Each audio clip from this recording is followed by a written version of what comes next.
إن الحمد لله نحمده ونستعينه ونستهديه ونعوذ به من شرور أنفسنا ومن سيئات أعمالنا.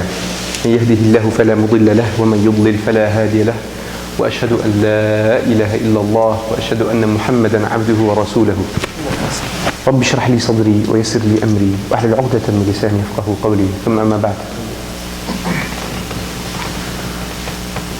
It seems no matter how many times I read this surah, I always come out with a new meaning.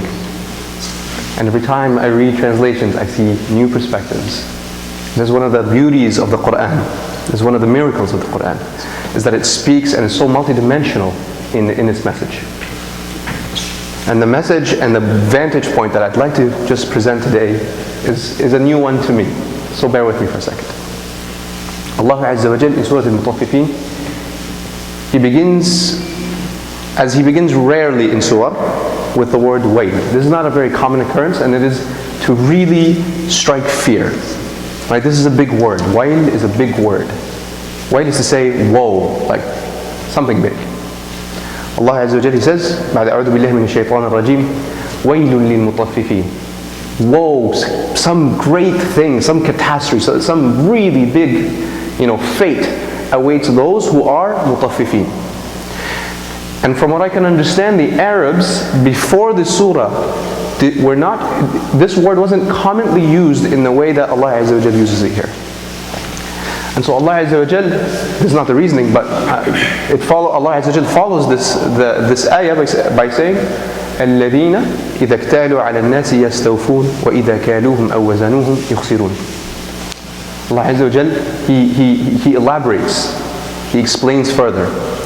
Those mutaffifin, what defines them? What is a mutaffif? Why this great fate befits, like why the punishment befits this? What are they doing? They take, when it's their time to take, they take the most they can get.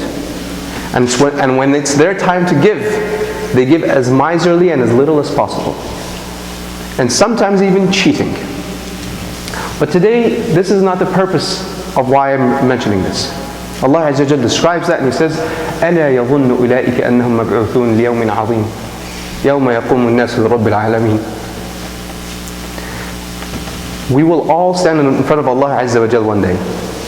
And Allah Azza wa Jalla will ask us about our time, about our age, about our youth, what we spent it in. The wealth that Allah Azza wa Jalla has given us, what we spent that in. The family, the relationships, the support system that He's given us. All of that, the knowledge He's given us. We will be asked. And so Allah Azza wa Jalla gives a rhetorical questions. Do these people not think that, the bill is going to come? The bill is going to come due at some point. It feels like we have a long time, but the bill will come. And so I will jump a little bit ahead. This is dire. And whenever one is in doubt and thinks that perhaps these ayat don't apply to you, or that it doesn't apply to me, I find it very beneficial to rethink that and rethink that again. The mutaffif here is someone that when it's their time to give isn't giving the full, and when it's time to receive, they receive as much as they can. This applies to everything, not just monetary. Not just monetary transactions. This applies to my relationship with my wife. This applies to my relationship with my child. This applies with how, even when I'm driving, right? Like, am I courteous? Do I allow people to merge in the lane, or am I always not allowing people to come in and I'm trying to be ahead every time? But when it's my turn to get in exit off the highway, and I want to cross 3 lanes, I'm like, how come He didn't let me? Subhanallah.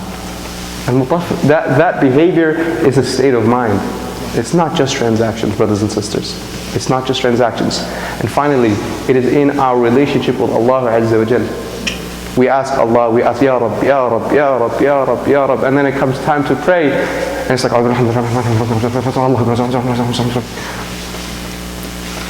and even when we take our time, are we really pondering the words that we're saying? Are we really truly with Allah Azza wa Jal?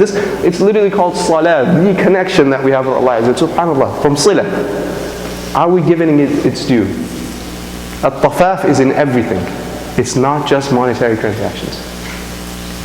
I want to skip though to those that have done well. to those that Allah Azza wa Jal praises and says they have done well and that there is a great reward awaiting them. Allah Azza wa Jal, midway through the surah, He says, كَلَّا إِنَّ كِتَابَ الْأَبْرَارِ لَفِي عِلِّيِّينَ. Indeed, the book, and so this is the book of deeds, right? Indeed, the book of deeds for those who are abrar, that have done well, is in illiyin. Not just the deeds themselves are highly appreciated or that they are worth a great amount. The book itself, that of which contains the deeds, is in illiyin, which is to say the highest of the highest of the high. That's what illiyin, from ala, from ta'ala, high. And then Allah Azza wa Jal follows through, وَمَا أَدْرَاكَ مَا عِلِّيُّونَ.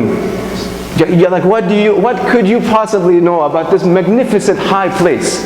Heights that you have never in your life even imagined. That's where that book is, just the book that contains the deeds. And then Allah Azza wa Jal, He follows and He says, إِنَّ الْأَبْرَارَ لَفِي نَعِيمٍ. Those who have done well are in na'im. Na'im from ni'mah is to say just an abundance of blessing. An absolute abundance of blessing. Okay, this is great news, and I'm interested, and I want to be a part of that group. What do these people get? Their book is in illiyin, the highest of highs. Allah Azza wa Jalla is praising them. I want to be part of them. What do they get? إِنَّ الْأَبْرَارَ لَفِي نَعِيمٍ. What are they doing? عَلَى الْأَرَائِكِ يَنْظُرُونَ. Subhanallah. Ara'ik is to say couch. I'm just going to simplify the language. Ara'ik is to say couch. And Allah is saying, they are laying on couches, looking. It seems anticlimactic. It seems anticlimactic, doesn't it? We're talking about these people, and they're, the bad people and what they've done, and, earlier it's like really heavy messages about like what befits these people. It's difficult. And then you look at the abrar, على الأرائك ينظرون. يسقون من رحيق مختوم. Okay, there's some drinks being passed around, and it's amazing. And the language, I could quite literally spend 30 minutes describing just this one ayah and what it means. There's so much beauty in it. But you can just for simplification's sake, if you just look at what Allah Azza wa Jalla from a surface level is saying is, they're chilling, laying on couches, relaxing, looking, and drinking, sipping. On obviously مَا لَا عَيْنٍ رَأَتْ وَلَا أُذُنٌ سَمَعَتْ, like nothing any of our eyes have ever seen or dreamed of, nothing that we have ever heard or dreamed of, everything is a new experience. Everything is a new experience. So it's unique in this way, and we know that. But it still feels a bit anticlimactic, doesn't it? Only once you reflect a little bit deeper do we start to tease out the beauty therein, subhanallah, in this simplicity. I want you to imagine the best day of your life on this dunya right now. Something that happened in your life that was just the highlight of your life. The day you got married, the day you had your first child, the day you graduated, the day whatever. And I want you to think, on that day, at that high, at that climax, were you free of doubt? Were you free of fear? Allah Azza wa Jal gives, but Allah Azza wa Jal also takes away. And so even at the height of our emotion, where we feel like, oh Allah, I don't know what to, I can't even think of the best way to Ahmadak, so I'm just going to follow what you tell me, which is Alhamdulillahi Rabbil Alameen. This is the best I can think of how to praise you. That's how amazing I feel right now. Right? But deep inside you're like, but it could happen. Allah Azza wa Jal could take that child away from you. Allah Azza wa Jal could test me. At the height, you closed the best deal of your life. Allah Azza wa Jal can take it. It's not 100% certain. It's not guaranteed, and we know that. And so, even though we are happy in this dunya, we're never fully satisfied. And so I want you to imagine for a second, being so carefree that there isn't a single doubt in your head, not a single fear, not a single nagging thing in your mind at all. Absolute bliss. Imagine what that's like. Imagine knowing that what you have is only going to get better, and there's literally zero, nothing that will take it away from you. إِنَّ الْأَبْرَارَ لَفِي نَعِيمٍ. Truly they are blessed. Wallahi they are. And so we start to get a glimpse of the meaning. But then there's another nagging thing, another nagging question that begs itself. عَلَى الْأَرَائِكِ يَنْظُرُونَ. They are chilling on couches looking. Looking at what? Looking at whom? Allah Azza wa Jal in ayahs previous, when he was talking about the kuffar and those whose fate was not so great, we know that they will be in Jahim. يَصْلَوْنَهَا يَوْمَ الدِّينِ. And so this is the state that they're in. And not just that, Allah Azza wa Jal explicitly says, they will not, these people will not get to look at Allah Azza wa Jal. They don't get the privilege of speaking with Allah Azza wa Jal. That privilege is not there. And so what the Mufassirin are saying is, just like it was stripped, that privilege was stripped from those people, as a juxtaposition in this one, the difference is that those people get to see Allah Azza wa Jal.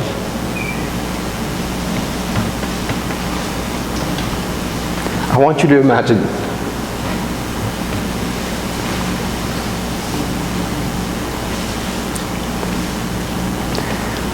imagine the most beautiful thing you've ever seen in your entire life.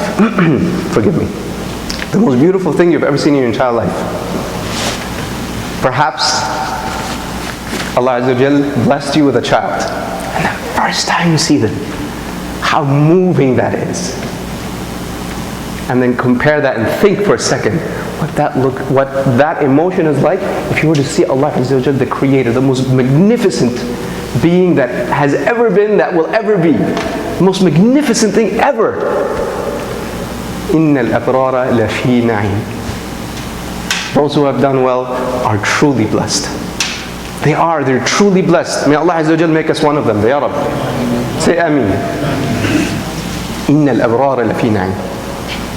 And then Allah Azza wa Jal describes a little bit more what it is that they're drinking, the type of drink, how amazing it is that there's pools of it, there's lakes of it, there's wells of it. It's hard to describe because we have never seen it, we can never see it. And so while there are the words in Arabic, I can't translate them and give them justice. But then Allah Azza wa Jal follows and ends this sequence, if you will, with وَفِي ذَلِكَ فَلْيَتَنَافَسْ الْمُتَنَافِسُونَ. It is in this, it is for this specifically that people who compete should compete for. Allah Azza wa Jal is setting exactly what is worthy of our competition. Allah Azza wa Jal has created us all competitive. It's who we are, it's how we were created, this is just who we are.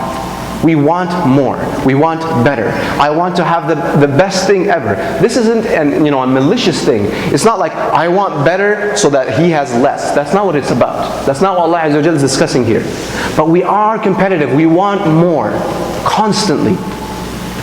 And Allah Azza wa Jal is framing that drive, that need, and putting it in its rightful place. You want to compete? You have this urge to compete? You feel like you really want to compete? This is what you compete for. You want to race towards something? That's worth racing to. That's worth bending over and backwards and spending nights and overnights and sleepless nights taking care of that. That's worth our pursuit. And so now I bring it all the way back. Allah Azza wa Jal, He starts by saying, وَيْلٌ لِلْمُطَفِّفِينَ الذين إذا اكتالوا على الناس يستوفون وإذا كالوهم أو وزنوهم يخسرون. Allah Azza wa Jal says, woe to those who are mutaffifin, that take what is not theirs and don't give when they should give. What possibly drives any man to do this? What drives any person to optimize for themselves more than anything? It's that competitive nature. It's that want for more. I want to gain more. So if I take a shortcut here, I can do that. If I just if I take a sliver off my weight and mess with the balance a little bit, I'll get my way, and I'm going to get more and more and more. And the idea is more. And so we see in the beginning, it seemed perhaps to someone like me narrow. The definition seemed narrow in the beginning, but then as you get to the end of the surah, someone like me can start to understand. Ya subhanallah. This is what we compete for. This is the big game. It's not the tiny little thing. It's not the house that you want to get, or the school you want to get into, or the job you want to get. It's not that. وَفِي ذَلِكَ فَلْيَتَنَافَسِ الْمُتَنَافِسُونَ. What Allah just described. إِنَّ الْأَبْرَارَ لَفِي نَعِيمٍ. Get in there. That's what's worth it. And Allah Azza wa Jal guarantees it. SubhanAllah, this is the other amazing thing. Guaranteed. Work hard towards that, Allah Azza wa Jal will give it to you. Work hard towards getting a job, who knows? Work hard to get into a particular university, who knows? This one is guaranteed. And the benefit, the ROI, the return on investment is massive. أقول قولي هذا واستغفر الله لي ولكم ولذكر الله أكبر والله يعلم ما تصنعون.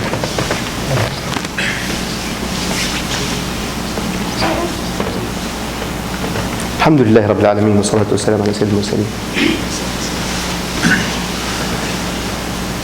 Many times, brothers and sisters, we get caught up in this tornado, this gravity well that is life.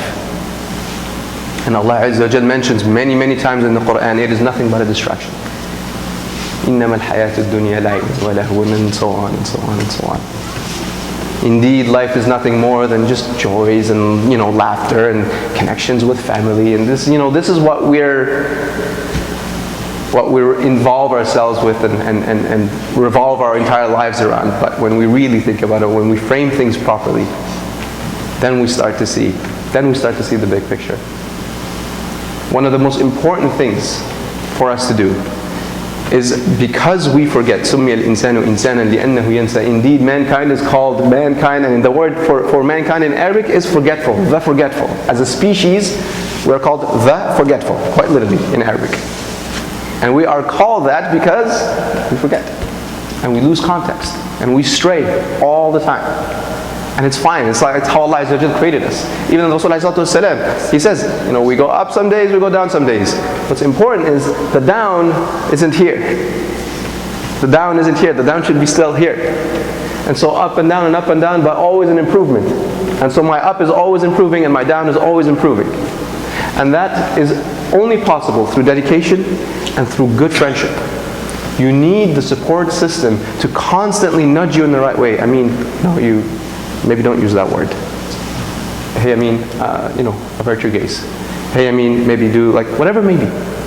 Right? These nudges are so incredibly important. And it requires candor, actual candor from the person, from your friend. So it's hard, it's not an easy thing to do. Imagine having to go to someone and tell them, hey, you did that poorly. It's not an easy thing to do. It takes courage and it takes bravery. And so we need to reward that bravery by accepting the message in the most beautiful way possible, as to do what? Incentivize more of it. And not just that, we ourselves need to be brave, because they need it just as much as we need it. And so by propagating that, we not only show examples of how to do it properly, but also show that, hey, I'm willing to give advice, I'm willing to take advice. Let's all get better as a community, as an ummah, not just as a small group. A lot of times you'll see this, you'll see someone doing something that perhaps isn't the greatest. Maybe they're in a bad mood. Maybe, and you tell yourself, nafsi, I don't know, they can deal with it. But that's not right, brothers and sisters. We need to reach out. I don't mean in a malicious or a difficult or hey brother, just in a soft, gentle way. So we need one another. We absolutely need one another. And the last point I'm going to say, and it's slightly unrelated to what I'm saying, is the big goal, the big amazing reveal here. When we think what is the highest thing I could possibly ask for from Allah Azza wa Jal? We say, Allahumma rzuqni nadhru ila wajhika kareem, Ya Rab. There's not a bigger joy than I can think of than to look at Allah Azza wa Jal. There's nothing, it's incomprehensible to me. And so it's important that we remember, if this is the highest possible thing, the tool that I am using to observe that, if I'm wearing, absolutely blacked out glasses, I'm not going to see a hell lot of anything. I'm not going to see a lot of anything. So what do I need to do? I need to clean these glasses. I need to clean these glasses. These glasses were given to us as an amana from Allah Azza wa Jalla. So how do we use it? Are they getting a little bit of grime? Are they getting a little bit dirty? We live in a society that it is difficult. But it is something that we must really, really pay attention to. It is something that is of absolute importance. And again, this is one of the things that a quick nudge will help. Alhamdulillah Rabbil Alameen. Alhamdulillah Rabbil Alameen. إن الحمد لله نحمده ونستعينه ونستهديه يا رب لك الحمد رب على كل شيء لك الحمد على ما أعطيت ولك الحمد على ما أمسكت لك الحمد أولا وآخرا وأبدا اللهم ربنا فاغفر لنا ذنوبنا وارحمنا واجعلنا من الصالحين. Oh Allah Azza wa Jal, show us the straight path for what it is and allow us to follow it, and show us the falsehood for what it is and allow us to abstain from it. وآخر دعوانا الحمد لله رب العالمين والصلاة والسلام على سيدنا المرسلين وأقم الصلاة.